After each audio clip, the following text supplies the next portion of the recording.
Alors, bonjour à vous tous. C'est vraiment un plaisir de pouvoir m'adresser à vous. Et aujourd'hui, moi et Mathieu, on a désiré vous parler ensemble parce qu'on a des bonnes nouvelles à vous annoncer. Donc, vraiment content de pouvoir vous annoncer ces nouvelles-là. Pour la plupart, vous avez entendu parler du déconfinement que le gouvernement est en train d'instaurer un peu partout dans la province du Québec, même dans le Canada. Et puis, les églises sont en déconfinement également. Et donc, on peut jusqu'à maintenant avoir jusqu'à 50 personnes, sauf que ça prend plusieurs procédures. Mais ça, je vais laisser Mathieu vous en dire plus. Mais avant de vous en dire plus, quand est-ce qu'on va recommencer à se réunir, du moins en petits groupes? Alors, on vous annonce aujourd'hui qu'à partir du 5 juillet, Dieu voulant, on va recommencer nos rassemblements d'église avec différentes mesures qu'on va vous expliquer. Mais avant d'aller plus loin, Mathieu. Donc, le 5 juillet, voici quel sera l'horaire. Il y aura une première réunion à 10 heures le matin, puis une deuxième réunion à 6 heures le soir. Euh, Comme les réunions sont limitées à 50 personnes maximum, nous espérons couvrir tous les membres de l'Église qui vont désirer venir. Si jamais il y avait plus de personnes que 100 personnes, on va tout simplement faire une troisième réunion le dimanche après-midi. On va voir la participation des gens.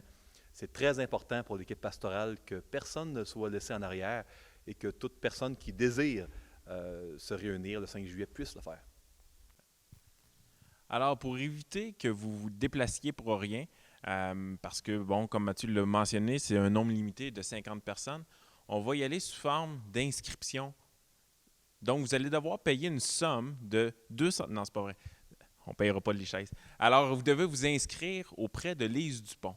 Donc, vous devez donner votre nom durant la semaine à Lise pour que Lise puisse compiler les noms des gens qui veulent venir le dimanche pour qu'on puisse vraiment varier les gens qui vont venir parce que pour l'instant, on va avoir deux services, deux cultes, comme Mathieu l'a mentionné. Notre désir, c'est vraiment qu'on puisse être encore plus, que tout le monde ait le désir de revenir. Donc, peut-être qu'on va se rendre jusqu'à avoir un troisième service, mais ça sera à discuter tout dépendant de la demande. Donc, pour les inscriptions, s'inscrire auprès de Lise, vous allez voir les informations qui sont au bas de l'écran. Vous allez avoir son courriel pour pouvoir la contacter durant la semaine pour lui dire j'aimerais m'inscrire pour aller à l'église dimanche, aller rejoindre mes frères et sœurs et on va être tant de personnes. Élise, par la suite, va confirmer avec vous s'il y a assez de place pour vous permettre de venir à 10 heures ou à 18 heures. Donc, nous avons reçu de la part du gouvernement un document plutôt volumineux qui donne les prérequis et puis tous les règlements. Donc, on va s'assurer de respecter tout ça. Évidemment, il va y avoir un système de fléchage à terre, des flèches qui vont indiquer des directions. Il va maintenant y avoir des sens uniques à l'Église, qui l'aurait cru. Également, les chaises vont être euh, bien encadrées avec du ruban adhésif sur le plancher, avec des distances qui vont respecter les règles gouvernementales entre chaque îlot de chaises. Vous allez voir des images dans quelques instants pour bien comprendre. Donc, on veut respecter les distances. Également, on vous recommande vraiment de respecter pour vous rendre à vos chaises les distances requises. Donc, dès que vous allez arriver à l'église, de vous diriger vraiment là, vers les chaises. On veut vraiment là, être très, très méticuleux dans l'observation des consignes gouvernementales. C'est une bénédiction que le gouvernement permette aux églises de se réunir à nouveau. Puis, je crois qu'il faut pas manquer d'honorer là, toutes les différentes règles qui, pour plusieurs, sont tout à fait logiques de toute manière. Euh, Au départ, il n'y aura pas de louange, malheureusement, parce que les distances, quand on chante dans une église, c'est différent. Ça prend toutes sortes de choses additionnelles. Et puis, on voulait, les 2 premières semaines, commencer par se réunir pour, excusez-moi l'anglicisme, roder bien les choses. Et puis, c'est l'intention, après 2 semaines, de réincorporer la louange à nouveau, si tout va bien. Mais on veut bien maîtriser les petites consignes avant d'aller là. Également, durant l'été, il n'y aura pas de service pour les enfants. C'était très compliqué. On veut une formule qui est simple, qui ne sera pas trop lourde. Maintenant, il est possible d'amener vos enfants avec vous dans la grande salle pour la prédication. C'est vraiment à chaque parent de prendre la décision. Et puis, on vous demande à vous qui allez être dans la salle d'être très indulgent. Il va y avoir plus de bruit. Il est possible qu'il y ait des enfants qui aient un peu d'énergie puis que ça paraisse. Donc, on vous demande vraiment beaucoup d'indulgence s'il y a un peu plus de bruit que d'habitude durant les messages. Ça va être des réunions plus courtes. On va pouvoir mettre l'air climatisé avant, mais pas durant les rassemblements pour ne pas brasser l'air. Il va y avoir 4 placiers, des placiers à l'entrée. Il y en a un des 2 qui va compter le nombre de personnes. On ne veut absolument pas dépasser le 50 personnes.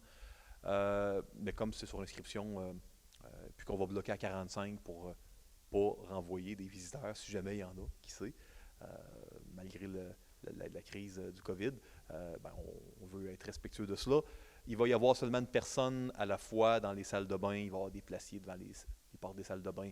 Encore là, c'est pour respecter les normes. On a installé des lavabos à œil magique dans les salles de bain, des distributeurs de papier également, là, sans contact. Et puis, on a ajouté un peu partout des distributeurs de désinfectants. Il va y avoir une équipe de désinfectants qui va faire vraiment là, un travail avant et après les réunions. Donc, on veut qu'entre chaque réunion, tout a été désinfecté. On a l'équipement. Pour l'instant, c'est notre frère Jean-Paul qui est la personne principale. Si jamais il y en a qui ont à cœur d'aider, allez lui dire pour pas que tout repose sur lui. Il ne demande pas beaucoup d'aide, mais je crois que c'est important qu'il n'y ait pas tout le fardeau tout seul. Ça, c'est les grandes lignes des mesures spéciales. C'est toutes des choses qui sont logiques. Donc, quand vous rentrez, vous vous lavez les mains avec le distributeur à l'entrée de désinfectant, puis vous ne restez pas dans le hall, vous allez immédiatement dans la grande salle, vous vous installez dans un des îlots de chaises, puis vous allez voir vraiment les rubans adhésifs sur le plancher qui indiquent les bonnes distances. Donc, ça devrait être très simple. J'espère vous voir le 5 juillet. Je m'ennuie de vous, je prie pour vous, je vous aime, et c'est toute une bénédiction de pouvoir être ensemble. Alors, on est vraiment heureux de pouvoir de nouveau se rassembler, malgré toutes les procédures qu'il va y avoir. On va essayer de simplifier ça le plus possible.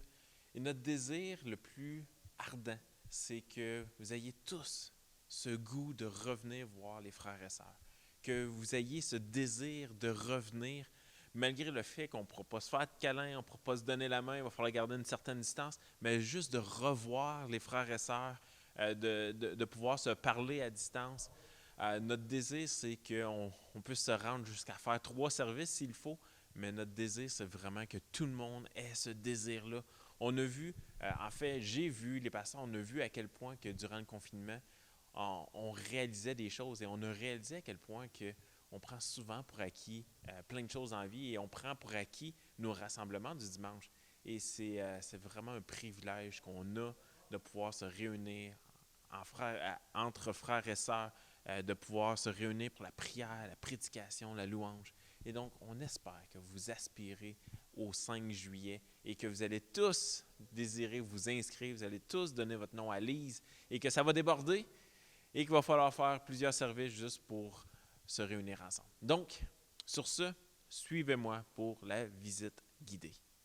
Alors, on est dans l'entrée. Peut-être que vous n'en rappelez pas parce que ça date du mois de mars. Ça n'a pas changé. Alors, vous voyez une pancarte à l'entrée obligatoire. Vous devez absolument laver vos mains. Donc, il va y avoir une personne à l'accueil qui va être ici pour vous accueillir et en même temps vous rappeler que vous devez obligatoirement vous laver les mains. Donc, on poursuit.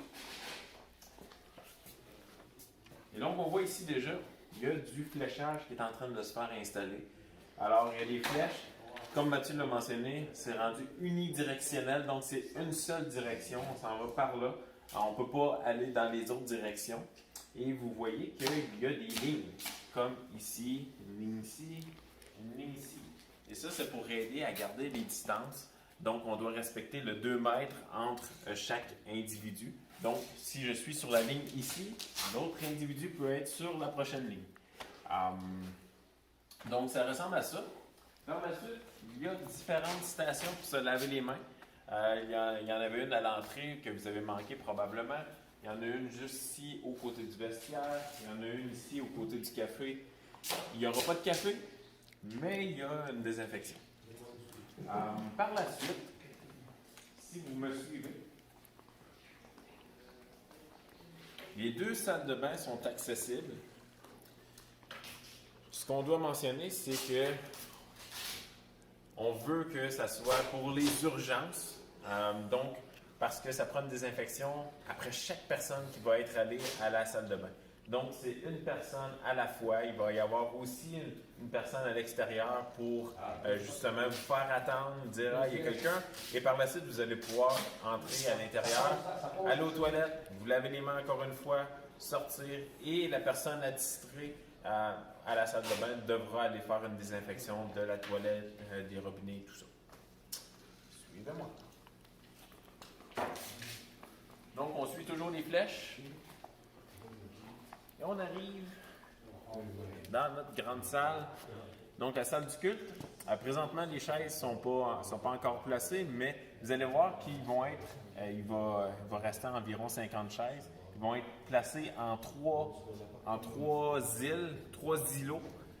Donc, il va y avoir une section pour les gens qui vont être seuls. Donc, une chaise, il va y avoir une distance de 2 mètres, il va y avoir une autre chaise. Et par la suite, il va y avoir la section famille où il va y avoir environ 5-6 chaises et toutes les rangées séparées de 2 mètres également. Et il va y avoir une section aussi pour ceux qui vont venir en duo. Donc, il va y avoir 2 chaises et collées ensemble et une séparation de 2 mètres entre chaque. Donc, on pourrait rendre ça plus compliqué, mais ça ne sera pas plus compliqué que ça. Par la suite, la dernière chose que je dois vous mentionner, c'est la sortie. Donc, c'est important de suivre les flèches même lorsqu'on va sortir. Donc, de ne pas repasser par la même porte qu'on est entré, mais de passer par où Rénal est présentement en train d'installer du fléchage au sol. Donc, voilà, la sortie va être ici et on va sortir par la porte principale. Alors, c'est la visite guidée qu'on voulait vous faire pour enlever un peu le mystère, enlever un peu peut-être la crainte, la peur, l'anxiété face au retour. Vous allez voir, tout est très bien fait, tout suit les mesures que le gouvernement nous demande. Tout devrait bien aller, donc on a hâte de vous voir.